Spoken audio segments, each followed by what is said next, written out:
So I'm standing in one of the new capitals of barbecue, and I know what you're saying. You're clearly, that's Staten Island over there, there's the Statue of Liberty. I'm not fooling anyone, I am in New York. The notion that there's even barbecue being cooked in New York is somewhat controversial, but I'm here to tell you that we have come a long way. We are here at the place that I consider to be at the very pinnacle of the craft. We're here to meet Bill Durney at Hometown Barbecue. Right this way, lads.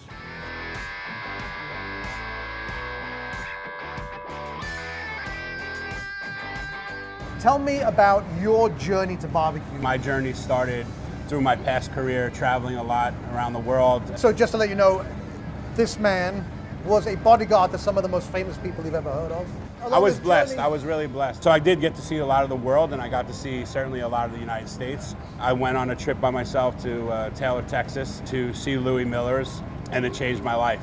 I wanted to pay homage definitely to that feeling that came over me at Louis Miller Barbecue in Taylor, Texas. You want this super wet, I mean, you can see how wet it is. All this beautiful, beautiful meat inside is gonna be super moist, super tender. So as you can see, this is like textbook Texas style brisket.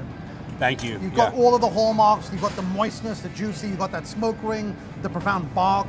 You get that accordion effect, right? It just springs right back, right? And if this is all you did, that would be great. But I think what kind of speaks to you as a restaurateur and somebody that is actually propelling culture forward is what you've done with barbecue, taking this influence and then drawing in local tradition. When I came back from my travels, I said it doesn't feel right to me to cook everybody's region of barbecue. For me, this wasn't enough. What I did was, let me tackle the best guy on the team, and then I could do what I really want to do, which is sing my voice with Brooklyn, New York style barbecue. That simply meant to me that I needed to cook straight from the heart, being a kid that grew up in all these boroughs.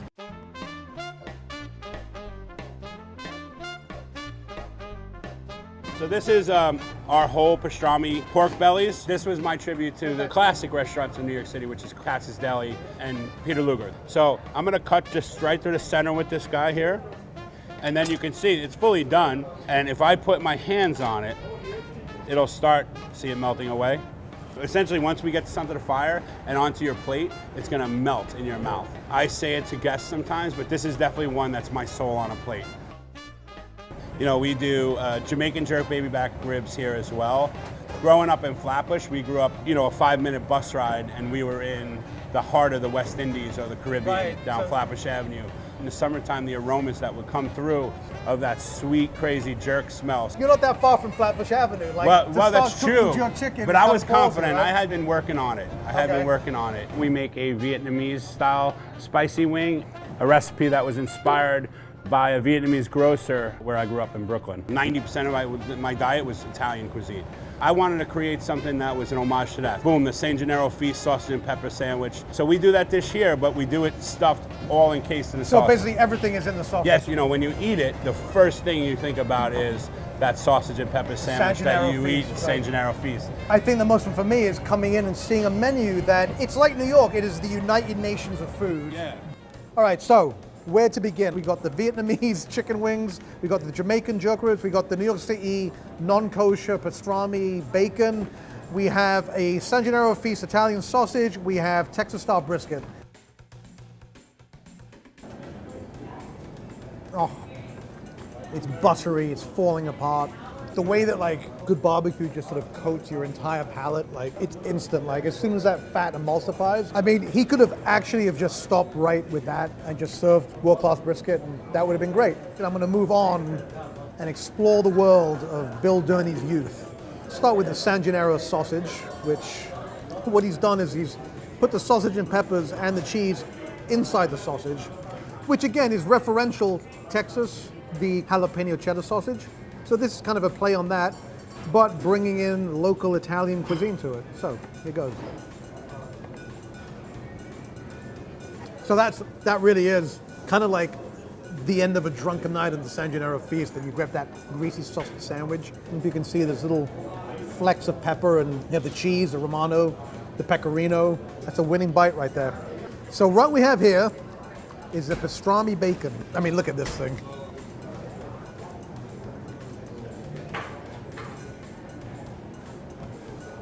It It really is kind of the love child of Peter Luger's and Katz's. But then it has this really beautiful bark on the outside, which is redolent with cloves and garlic, and it's got that real pastrami flavor to it.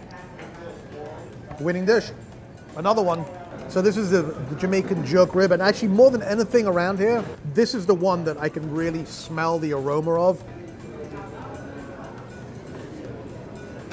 Oh, it's fantastic. First of all, let's just note this. The fall off the bone notion of barbecue is a fallacy. No good barbecue falls off the bone. You want this to be meat. You want it to be you want it to be tender, and this is really, really gentle to chew on. But you also want your bite marks to be apparent, and this fulfills that. It also really fulfills the expectation of jerk seasoning. It doesn't have the overpowering heat of a Scotch bonnet, but it's got this gentle, smoldering, reassuring heat of a habanero. Okay, well, let's move right along. Look at this. This is the Vietnamese style wing. I love the way it just breaks apart.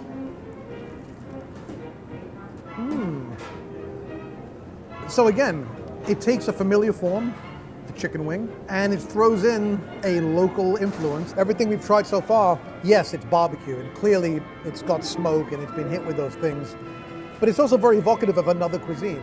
I think we are at a point now where local pitmasters can feel confident that they can play with the big leagues, and it's now the point where we can actually start infusing local flavor and local tradition into our own barbecue and calling this barbecue our own.